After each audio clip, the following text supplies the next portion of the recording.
Welcome to our next video, which looks at Acts chapters 1 to 12, beginning with Jesus commissioning his disciples, continuing into their time in Jerusalem, and then the spread of the gospel into Judea and Samaria.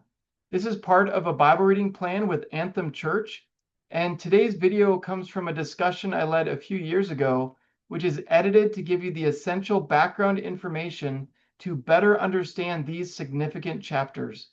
So let's jump in. Acts 1 through 12. So as you look at the structure, we're going to highlight the commission, the arrival of the Spirit, and birth of the church, which is probably one of my favorite things I've learned, is what's going on in chapters 2 to 7. And then we're going to look at the Judea Samaria section in chapters 8 to 12, which is really framed by the lives of Philip and Paul and Peter. And then next time we'll get into the mission of the church. Today is really going to focus on these kind of initial chapters. So Book of Acts, part 1, start of his church. So in chapter 1, this begins with the risen Jesus instructing his disciples for 40 days about the kingdom. Again, that's a major theme in the New Testament, his inauguration of the kingdom, his coming to inaugurate that. Now that connects the story back into Luke's gospel, and Jesus promised the Spirit of God's presence would soon come to reside in them as his new temple, to transform their hearts and to empower them to be his witnesses, inviting all the nations under his reign. Now the significance for the Jews is how the Spirit not only immerses them with the reality of God's presence, but this also fulfills one of their messianic expectations, the promises that they had from the Old Testament, whereby God's Spirit would take up residence among his people, which brings the story even further back into Isaiah and Ezekiel and Joel. You can see the scriptures referenced on the screen. Now, the coming Spirit, as foretold by the prophets, demonstrates God's continued commitment to partner with his people. So it just brings us back into the foundation of the story that we went through this year, the Old Testament, that Jesus is really fulfilling what expectations were created from those promises in Isaiah, Ezekiel, and Joel. And so from the commissioning, though, Jesus is taken up in a cloud. And that was again foretold in Daniel 7. And it's to show that he's sharing in God's rule over the world, which he will bring fully here on earth when he one day returns, which is what you're talking about, Drake, that reign that he inaugurated, that it'll be completely consummated in his second coming. Now let's look at chapters 2 to 8, which is the Jerusalem section. Jesus' followers wait in the city until the Feast of Pentecost, when Jews from all over the ancient world arrive there to celebrate. They're there to party. And then suddenly the Holy Spirit comes upon the disciples as a great wind and as flames over each person's head. Now, this is significant because for the Jews, this would remind them of stories from the Old Testament when God's glorious, fiery presence filled the temple. And so this means that God's glory filled the church, but not by dwelling in the temple building, but by dwelling in his people who are unified by their allegiance to Jesus, who announces God's reign to the nations. And so the prophets had promised when God came to dwell in his new temple, he would reunify the tribes of Israel under the Messianic king, which has been fulfilled and demonstrated as the Israelites now acknowledge Jesus as their Messiah. And then literally thousands respond, forming faith communities filled with generosity, humility, and joy. Now, at the same time, there's this growing opposition that we also see, that the coming of the Spirit and what happened to the start of the church started to create hostility with Israel's leaders, because the new temple of this Jesus community was fulfilling and threatening their purpose.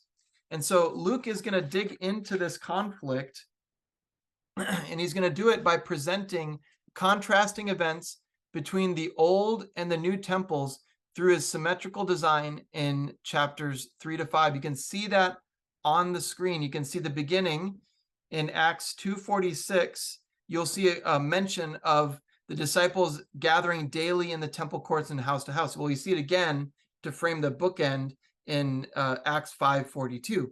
And then kind of the next contrasting events is Peter healing and preaching in the temple, and then he's arrested and tried. You see that in Acts 3 to 4, part A, and then Acts 5b. And then at the culmination, Jesus, his followers sell their possessions to support the poor, which you see that both in a positive way and a negative example. In the positive, it's, I believe, Barnabas is the one that sells, and it's themed, and that's just mentioned briefly, but people focus more on the negative example through Ananias and Sapphira that they're judged, and we'll talk about that in a second. And so this symmetrical design just helps us kind of understand in this section, this Jerusalem section, what is the original author wanting us to understand. So in this section, it begins with God's new temple, the community of Jesus followers who are gathering every day in the temple courts and house to house. And then it builds towards 2 stories of Peter and the other apostles healing people in the temple courts. So you see the theme is predominantly in the temple. And then only in response to that is that the temple leaders arrest them. And then this culminates with the seemingly maybe random but central issue, which is how the church donated funds to help the poor, which Israel's leaders were supposed to do. And so that's kind of the issue, is this generosity is commendable, but a Jewish reader would understand how this practice was supposed to be happening through the Jerusalem temple and its leaders, and it wasn't. And so that's where the new temple, the church, is really fulfilling what the temple is supposed to be doing. And so Luke's point is clear. The new temple of Jesus' community is fulfilling the purpose God always intended for the Jerusalem temple. It's supposed to act as a place where the world encounters God's generosity and healing presence, which was lived out through those stories with Peter. The conflict reaches a climax with Stephen, who is murdered, and then that launches persecution that drives the church from the city and into Judea and Samaria, and that's the next section. And so God used this tragedy to fulfill his purpose for the church to move out and reach all the nations, kind of into that next stage that was framed by the promise, the thesis statement of Acts 1:8. And so let's look at now the Judea and the Samaria section in Acts chapters 8 through 12. And so this diverse group of stories retold how a Jewish community of Jesus followers became a multi-ethnic and international movement. And so the first story is centered around Philip, good name. He entered Samaria, which was Israel's hated enemy, and yet many came to follow Jesus as he shared the gospel.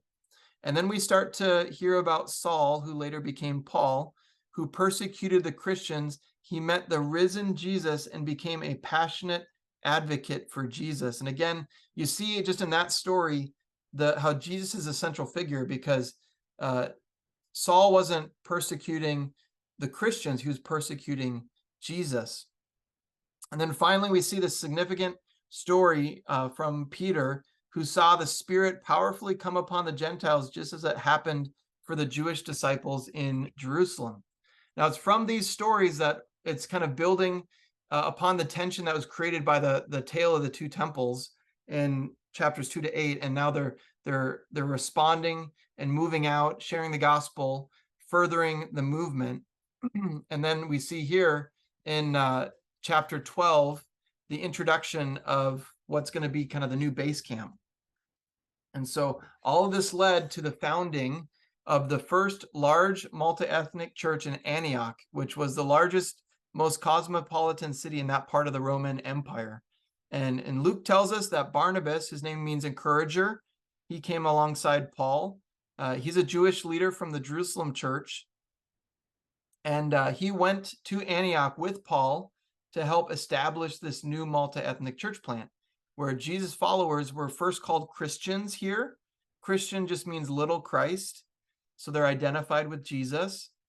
And it's also where the first international missionaries would be sent out in the subsequent chapters. That's going to be chapters 13 and after. And it's them continuing the global movement to fulfill Jesus' commission to go and make disciples of all the nations, all the people groups.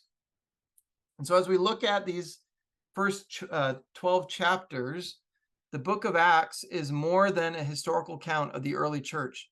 It's a story that reveals how Jesus continues his story through the coming of his Spirit to empower the church, who bears witness in Jerusalem, Judea, Samaria, and will continue to do so through future faithful followers of Jesus who bring the gospel to the ends of the earth, which is the focus of the next chapters ahead.